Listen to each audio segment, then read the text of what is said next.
Hello students आज की English की क्लास में आपका स्वागत है। आज आपको आपकी text book footprints without feet का जो फर्स्ट चैप्टर है ए ट्रम्प ऑफ सर्जरी, इसकी समरी बताएंगे।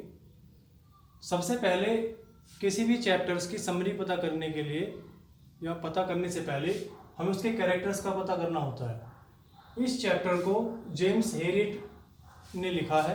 जेम्स हेरियट जो थे ये एक पशु चिकित्सक थे, वेटरनरी थे, पशुओं के डॉक्टर थे। इस स्टोरी में 3 मेन कैरेक्टर है। पहला है ट्रिकी एक स्मॉल डॉग है, छोटा कुत्ता है। दूसरा है मिसिज पेम्फ्रे जो एक रिच लेडी है और ट्रिकी की मिस्ट्रेस यानी कि मालकिन है। जो छोटा कुत्ता ट्रिकी है उसकी मालकिन है। तीसरा इसमें मेन जो कैरेक्टर है हमारा वो है हैरियट, जिन्होंने इस चैप्टर को लिखा है, नैरेटर है इस चैप्टर की, कहानी को बताने वाले हैं। और साथ में ये वेटरनिटी सर्जन यानी कि जो पशु चिकित्सा है वो भी यही है। अब ये स्टोरी कहाँ से शुरू होती है। जो ट्रिकी है ये एक छोटा स्मॉल डॉग है जैसे कि आपको बताया था, और ये जो मिसिज पेम्फ्रे है वो इनकी मालकिन है ट्रिकी की। एक बार ट्रिकी बीमार हो जाता है और जो ये डॉक्टर है ये ट्रिकी को अपने हॉस्पिटल ले जाते हैं। अब हमें ये पता करना है कि क्या वे कोई वहाँ पे सर्जरी करते हैं, ऑपरेशन करते हैं या चीरफाड़ करते हैं डॉग के साथ, या डॉग ऐसे ही ठीक हो जाता है, वो हम इसमें पता करेंगे। तो ये स्टोरी उस वक्त शुरू होती है। एक बार मिसिज पेम्फ्रे ट्रिकी को लेकर वॉकिंग पे जा रही थी। अचानक रास्ते में ये डॉक्टर हेरियट उनको मिलते हैं, कार में जा रहे थे, और वो इस ट्रिकी को देखकर कार को रोक लेते हैं। ट्रिकी को देखकर उन्हें बड़ा शौक लगता है, सदमा लगता है, क्योंकि ट्रिकी की हालत ऐसी थी किस तरीके से कि वो मोटा हो गया था और जैसे कबाब फूल कर हो जाता है, 4 कोने निकल आते हैं कबाब के, 4 टांग निकल आती है, इस तरीके से उसके निकल आई थी। इस तरीके से लग रहा था वो, और आंखें बिल्कुल उसकी लाल थी, जैसे खून आंखों में उतर आया, उनसे पानी आ रहा था और जीभ बाहर को निकली हुई थी, हाँफ रहा था। ऐसी इस ट्रिकी की हालत हो गई थी। तो इस हालत को देखकर डॉक्टर को, जो हमारे डॉक्टर थे हैरियट, इनको बहुत ही शौक लगा।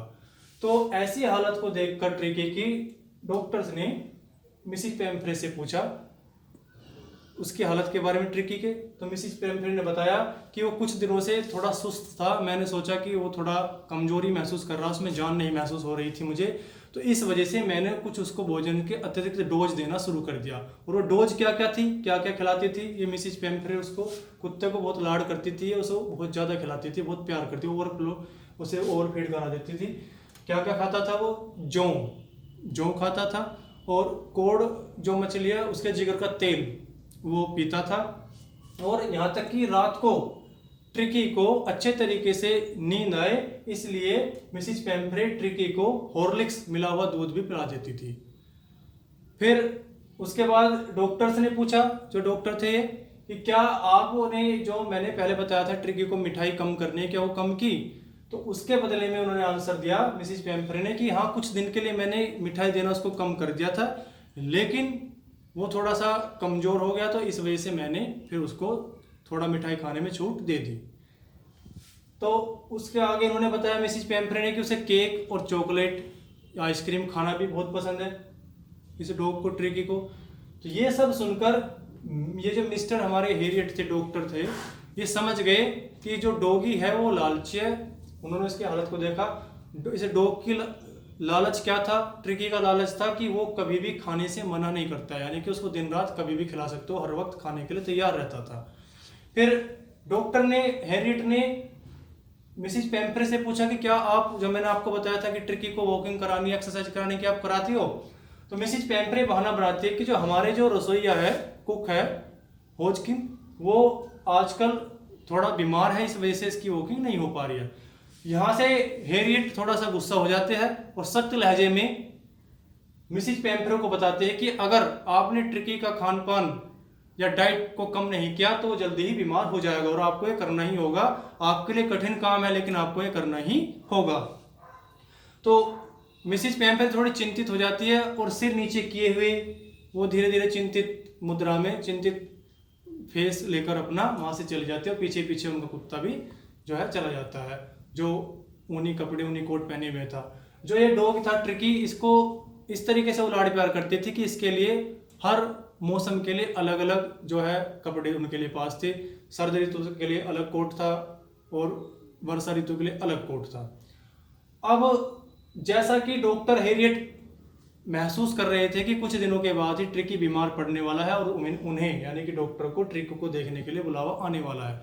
ऐसा ही हुआ, लेकिन बुलावा उनकी उम्मीद से कुछ जल्दी ही आ गया। मिसिज पेम्फ्रे ने बताया कि ट्रिकी कुछ दिनों से खा पी भी नहीं रहा है, उल्टियाँ उसको हो रही है, ना ही वो कुछ ना बाहर जाना चाहता है, ना वो किसी के साथ कुछ करना चाहता है, ना खेलना चाहता है, और सिर्फ एक कालीन पर पड़ा हुआ हाँफता रहता है। क्योंकि जो डॉक्टर थे ये हैरियट, ये पहले से ही तैयार थे, इन्होंने अपनी पूरी तैयारी की हुई थी। इसीलिए उन्होंने तुरंत कहा, इन्होंने डॉक्टर ने मिसिज पेम्फ्रे से कि सिर्फ इसका एक ही इलाज है कि 15 दिन के लिए ट्रिकी को हॉस्पिटलाइज करना होगा, यानी कि मेरे वहाँ पर जो कुत्तों का अस्पताल है वहाँ पर उसको भर्ती करना होगा। क्योंकि ये मिसिज पेम्फ्रे के लिए बहुत मुश्किल काम था। ऐसा लगा उन्हें कि जैसे वो उसके बिना तड़प कर मर जाएगी।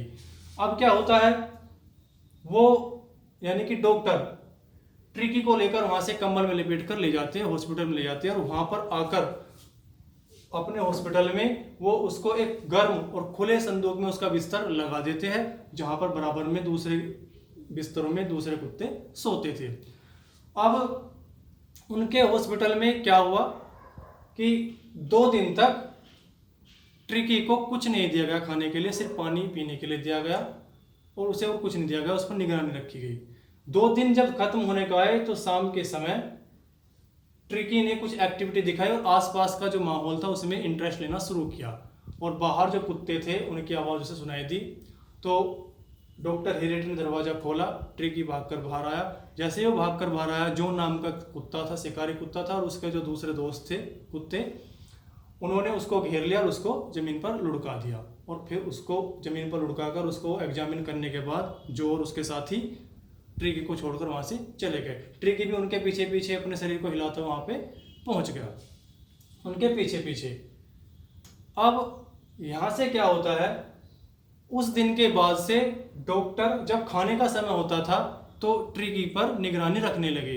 उनके वहाँ पे क्या सिस्टम था कि हर जो कुत्ते थे उनको अलग अलग बर्तन दिया जाता था, और सभी कुत्ते जल्दी से जल्दी भोजन प्राप्त करने के लिए दौड़ते थे। क्योंकि अगर मान लिया कोई कुत्ता अपने भोजन को मिस कर देता था तो फिर उसे वो भोजन नहीं मिल पाता था, क्योंकि एक कुत्ते का भोजन दूसरा कुत्ता खा सकता था। तो ऐसा वहाँ पे सिस्टम था, इसीलिए सारे कुत्ते एक्टिविटी दिखाते थे सबसे पहले भोजन प्राप्त करने के लिए। जब भोजन समाप्त हुआ तो ट्रिकी जो कटोरे वहाँ पे भोजन के बर्तन थे उनके पास पहुँचा और एक दो बर्तनों को चाटने लगा। उस दिन के बाद से ट्रिकी के लिए भी एक अलग कटोरा रखा गया अगले दिन भोजन के लिए, और ट्रिकी भी दूसरे कुत्तों की तरह लपक कर एक्टिविटी दिखाते हुए अपने भोजन के कटोरे की तरफ बढ़ा, जिसे देखकर डॉक्टर बड़े ही खुश हुए। अब यहाँ के इस दिन के बाद से ट्रिकी की जो हालत थी उसमें सुधार होता चला गया तेजी से, और उसे किसी प्रकार की मेडिसिन की जरूरत नहीं पड़ी। वो अन्य कुत्तों की तरह ही दौड़ता था, उनकी तरह ही मित्र उनसे फ्रेंडली लड़ता था, और शाम के समय जब भी भोजन का समय होता था तो वो उन अन्य कुत्तों की तरह ही अपने भोजन पर चीते की तरह झपटता था। तो इस तरीके से कुत्ता यहाँ से धीरे धीरे एक छोटा कुत्ता जो था ट्रिकी ठीक होने लगा। दूसरी तरफ जो मिसिज पेम्फ्रे थी वो कुत्ते की सेहत को लेकर बेचैन रहती थी। वो दिन में दर्जनों बार डॉक्टर को फोन करती थी, सिर्फ क्या पूछती थी कि क्या उसके गद्दे बदले गए हैं, क्या वो मौसम के हिसाब से कोट पहन रहा है। इन बातों को ज़्यादातर मिसिज जो ये डॉक्टर थे हैरियट ये टाल देते थे, लेकिन उन्होंने यानी कि डॉक्टर ने मिसिज पेम्फ्रे को बताया कि कुत्ते की हालत में तेजी से सुधार हो रहा है। तो ये बात सुनकर कि कुत्ते की हालत में सुधार हो रहा है, मिसिज पेम्फ्रे ने सोचा कि कुत्ता बीमारी से उठा है तो उसे शरीर में उसके एनर्जी लाने के लिए मुझे कुछ एक्स्ट्रा डोज देनी चाहिए। तो वहाँ से मिसिज पेम्फ्रे अपने घर से हॉस्पिटल में अंडे सप्लाई करने लगी कुत्ते के खाने के लिए। खैर कुत्ते ने तो अंडे खाए नहीं, लेकिन जो डॉक्टर्स थे और उसके साथी थे उन्होंने अंडे का नाश्ता भरपूर मात्रा में कई दिनों तक किया। फिर मिसिज पेम्फ्रे कुत्ते के खून को बढ़ाने के लिए ताकि कुत्ते को ठंड ना लगे शराब की बोतलें भेजने लगी। तो इन शराब की बोतलों को भी डॉक्टर और उनके साथी ही पीने लगे। फिर ब्रांडी भेजने लगी ताकि कुत्ते में जो है खून बढ़ने लगे। तो उनका भी मजा सिर्फ डॉक्टर और उनके साथियों ने लिया। लेकिन एक सिचुएशन ऐसे ही एक दिन ऐसा आ गया जब कुत्ता पूरी तरीके से ठीक हो गया और मिसिज ये मिस्टर हेरियट जो थे, इन्होंने मिसिज पैम्फ्रे को ये इन्फॉर्मेशन पहुंचाई कि कुत्ता पूरी तरीके से ठीक हो चुका है, ट्रिकी तुम उसको घर ले जा सकती हो। तो कुछ ही देर के बाद मिसिज पैम्फ्रे अपनी गाड़ी लेकर आई और कुत्ते को लेकर वहां से चली गई। वो कुत्ते को देखकर जो कुत्ते में सुधार हुआ, बड़ी खुश हुई और उन्होंने डॉक्टर को धन्यवाद दिया कि सच में this is a Trump of surgery, की सच में ही ये एक सर्जरी की जीत हुई है। तो यहाँ पे ध्यान देने वाली बात यह है कि इस चैप्टर से सिर्फ हमें ये सीखने को मिलता है कि हमें कभी भी जो है ओवरडोज नहीं होना चाहिए, हमें उतनी ही मात्रा में खाना चाहिए जितना ज़रूरी है।